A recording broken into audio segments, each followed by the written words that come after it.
Bonjour tout le monde, merci d'être présent pour un nouveau podcast d'ISF. Je suis Elliot, accompagné de Mohamedou. Bonjour. Et aujourd'hui, on a la chance et l'honneur de recevoir M. Mohamed Lamine Cherif Eidara, maître de conférence pour l'université Cheikh Anta Diop de Dakar au Sénégal. Comment vas-tu, Mohamed? Je vais bien. Bonjour Elliot, bonjour Tal. Je compte vous remercier d'abord de m'avoir invité à ce podcast. Merci à toi. On voudrait d'abord revenir, merci à toi, et on voudrait d'abord revenir sur ton parcours. Comment tu t'es lancé dans des études autour de l'ingénierie, de la science, de la recherche, et que ça a toujours eu cet attrait-là, ou c'était venu peut-être plus tard, etc. Merci Elliot. Je vais d'abord commencer par me présenter. Je pense que c'est la moindre des choses. Donc je suis le docteur Mohamed Eidara, ingénieur de formation en géosciences et géotechnique, maître de conférence à l'université Cheikh Anta Diop de Dakar. Donc j'ai commencé mon cursus à l'école catholique Saint-Julien-et-Marne. Suite à cela, j'ai fait mon collège au lycée Blaise Diagne, puis au lycée Saldia, avant de rejoindre l'université Cheikh Anta Diop en tant qu'étudiant, où j'ai eu mon master en géosciences et géotechnique. Suite à cela, je suis entré en entreprise. J'ai pas aimé. J'ai quitté l'entreprise pour faire ma thèse de doctorat. Après ma thèse de doctorat à l'école doctorale Développement durable et société de l'université de Thiès, je suis quand même retourné en entreprise comme chef de mission adjoint de la convention AGEROUTE-SEREC. Après cette convention, je suis retourné à l'université pour faire un MBA en stratégie et management des organisations avant de rejoindre finalement l'université Cheikh Anta Diop comme enseignant-chercheur. Alors, qu'est-ce qui m'a mis dans la recherche? En tout cas, comment ça s'est passé?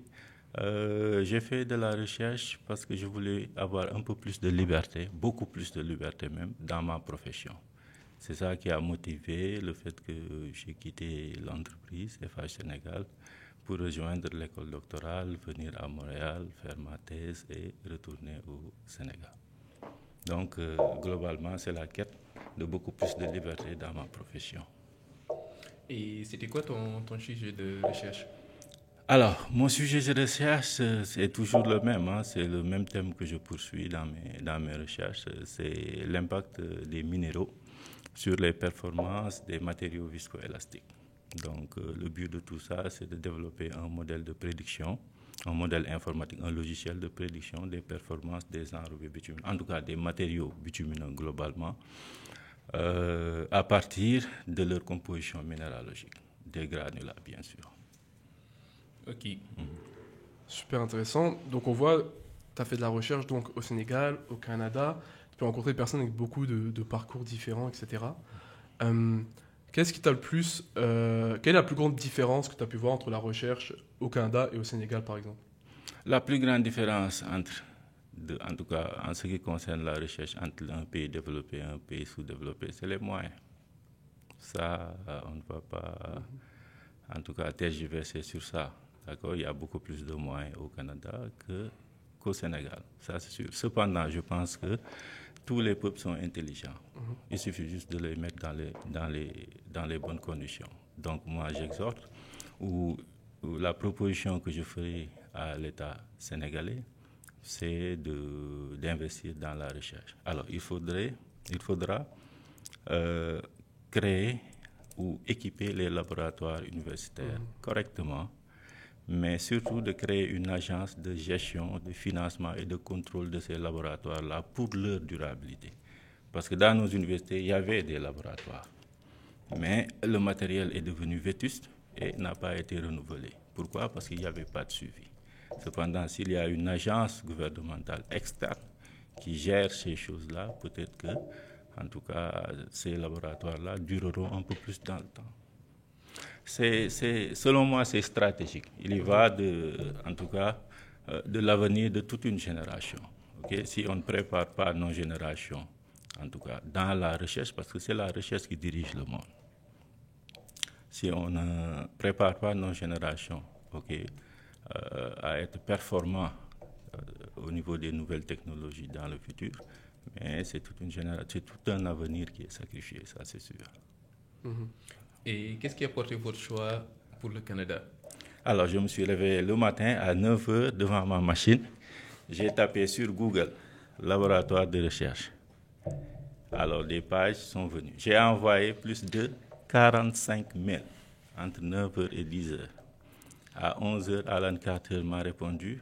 À 13 h, j'ai reçu ma lettre d'invitation. C'est un pays développé et en termes d'enrobés bitumineux, même si à Montréal, il y a certaines questions qui se posent, mais techniquement, ils ont le matériel pour faire ce dont j'ai besoin. En tout cas, ce dont j'avais besoin. Super. Et donc, tu es en ce moment maître de conférence également. Et tu parlais d'investir dans la recherche, notamment au Sénégal, que c'est important. Tu le vois, cette passion pour la recherche, notamment au Sénégal? Des personnes qui ont envie de faire de la recherche aussi? Excusez-moi. Bien sûr. Les étudiants sénégalais sont très motivés. Si on considère les moyens, en tout cas les conditions dans lesquelles ils évoluent, c'est des étudiants, en tout cas, avec une très grande motivation. Cependant, il faut aussi qu'il y ait une suite logique à tout cela.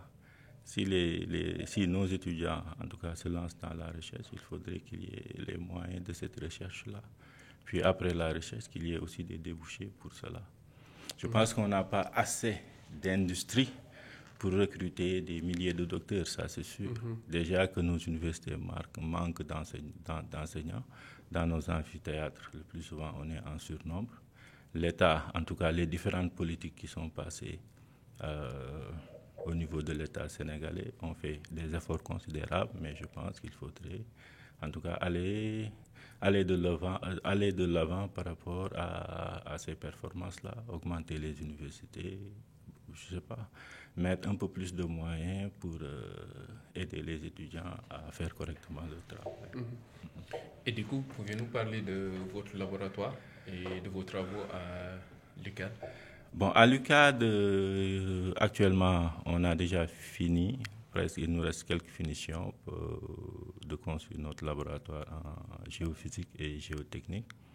Le laboratoire de géophysique fonctionne déjà. Il reste le matériel du laboratoire géotechnique. Je pense que techniquement, au cours de l'année 2026, les choses doivent pouvoir se mettre en place.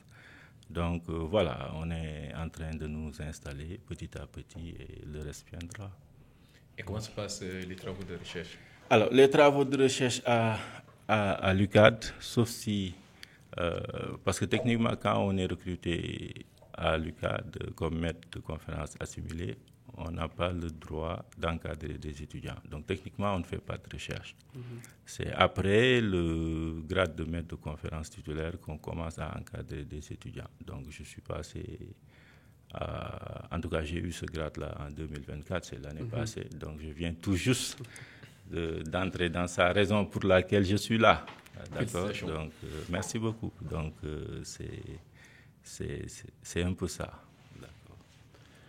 Et en début de podcast, tu parlais que la recherche est un peu au-dessus de tout, ça permet d'avoir beaucoup de changements, de choses.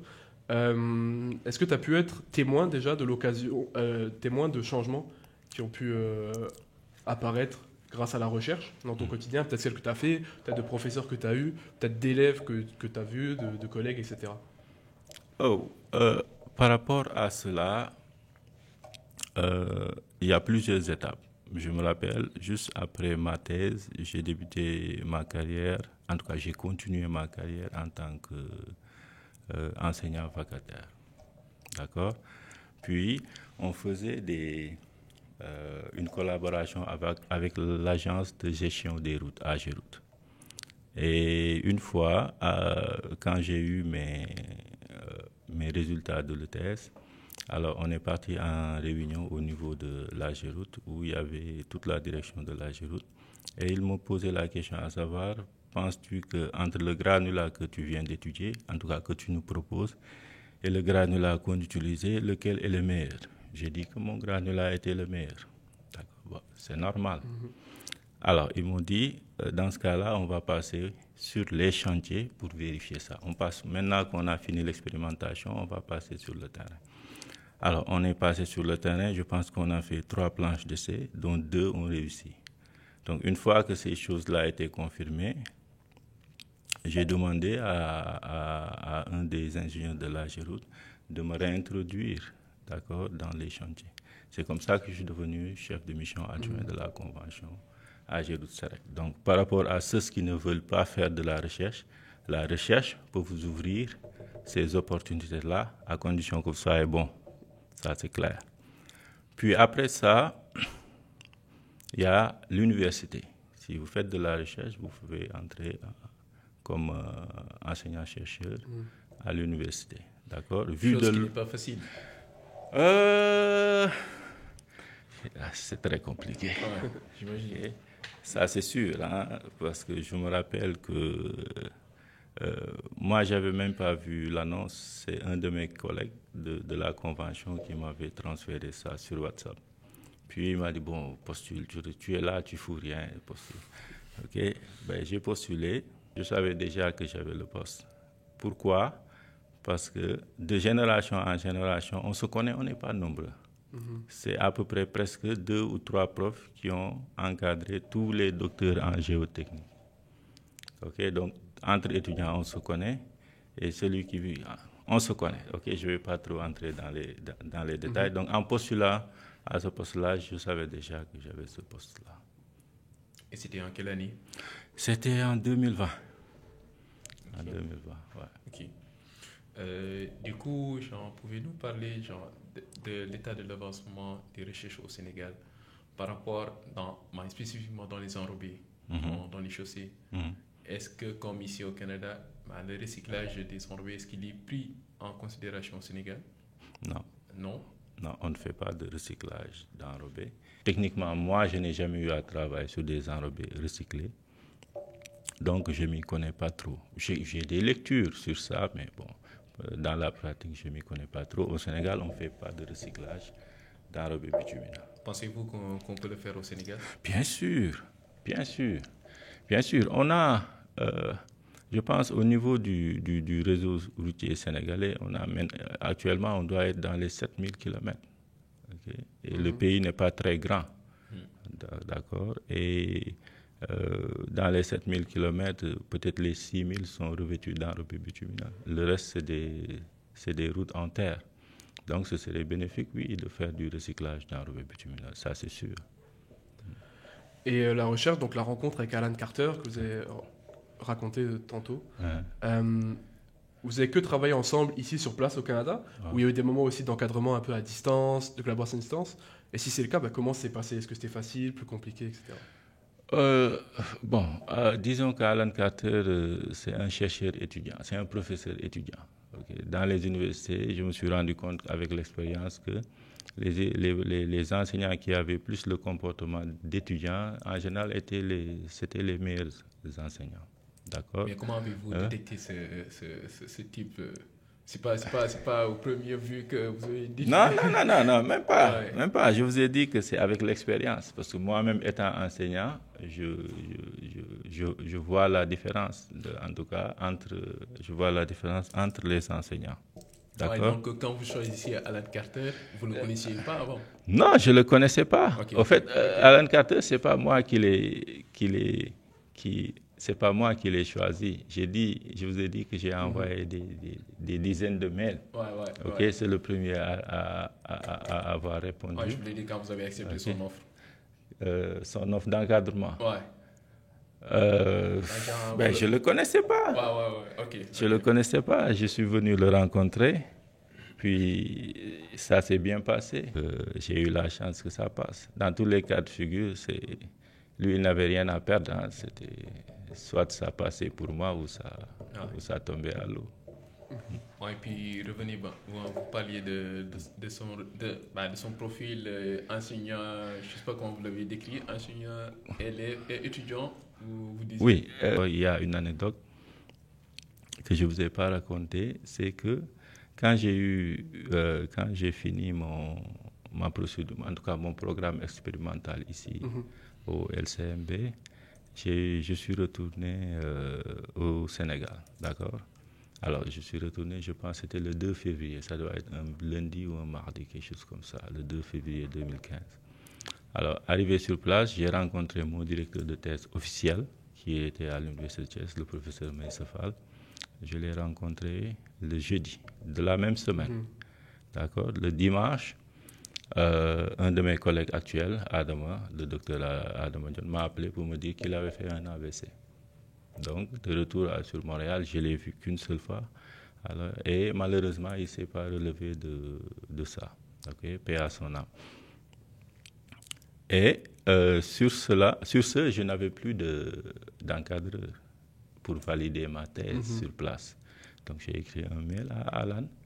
Donc, de co-encadreur, il est passé à encadreur de ma thèse. C'est comme ça que ça s'est passé. Donc, c'est lui qui s'est déplacé avec deux autres professeurs de la France qui se sont déplacés pour organiser ma soutenance. D'accord. Donc, c'est comme ça que ça s'est passé. Donc, c'est comme ça que les liens se sont renforcés.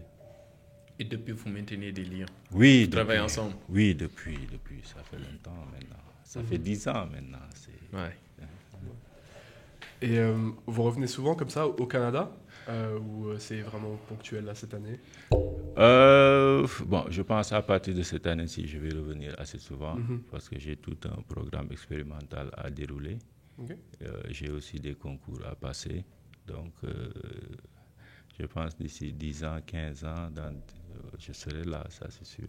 Okay. Au moins tous les 2 ans ou peut-être tous les ans. Ça dépendra de mon programme, mais c'est sûr que je viendrai assez souvent. Ouais. Et du coup, que pensez-vous de l'état de nos chaussées au Sénégal? Au Sénégal? Ouais. L'état des chaussées au Sénégal est... Comparé ici à Montréal, généralement au Québec. À 95%, nos chaussées sont meilleures. Ça, c'est sûr. C'est visible, il n'y a même pas photo. Je me rappelle, même pas actuellement, que ça s'est beaucoup développé au Sénégal. Alors, en 2014, quand Alan était... en 2016, c'était le 13 juillet 2016. En 2016, quand Alan est venu pour ma soutenance, la première remarque qu'il m'avait fait, c'est que, je ne sais pas, mais il nous a dit que nos chaussées étaient en très bon état. Okay? Ce qui est vrai. Cependant, on n'est pas dans le même contexte climatique. D'accord? Au Sénégal, les températures sont relativement les mêmes toute l'année. Il y a des différences, mais c'est négligeable. D'accord? Vous pouvez passer toute l'année au Sénégal en portant ce t-shirt-là sans problème.